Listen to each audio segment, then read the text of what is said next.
রাশিয়ার ড্রোন হামলা প্রতিরোধে ইউক্রেন সেনাদের নতুন অস্ত্র মাছ ধরার জাল। স্ক্যান্ডিনেভিয়ার দুই দেশ ডেনমার্ক এবং সুইডেন থেকে প্রায় ২৫ কোটি টাকার মাছ ধরার জাহাজে ব্যবহৃত বাতিল হওয়া জাল কিনেছে জেলেনস্কির দেশ। গত মার্চ মাস থেকেই ইউক্রেনীয় সেনাবাহিনীর রুশ ড্রোন হামলা প্রতিরোধে মাছ ধরা জাল ব্যবহারের অভিনব পদ্ধতি নিয়ে পরীক্ষা নিরীক্ষা শুরু করেছিল।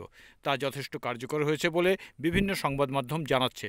মোটের উপর দুভাগে ব্যবহৃত হচ্ছে সমুদ্রে মাছ ধরার কাজে ব্যবহৃত সেই সব শক্তপোক্ত জাল, প্রথমত আত্মঘাতী ড্রোনের হামলা ঠেকাতে, দ্বিতীয়ত নজরদারি ও বোমা ক্ষেপণাস্ত্রবাহী ড্রোন ধরার ফাঁদ হিসেবে। সংবাদ সংস্থা রয়টার্স জানিয়েছে, ইউক্রেন সেনার বাংকার, শিবির, এমনকি অসামরিক গুরুত্বপূর্ণ স্থানগুলো ঘিরে ইস্পাতের খুঁটি বা গাছ থেকে জাল টাঙাচ্ছে ইউক্রেন সেনা। অধিকাংশ ক্ষেত্রেই রুশ আত্মঘাতী ড্রোন সেই জালে আটকে গিয়ে ফেটে যাচ্ছে, ফলে বড় ক্ষয়ক্ষতি এড়ানো সম্ভব হচ্ছে। ইউক্রেনীয় সেনাদের জীবন রক্ষা পাচ্ছে।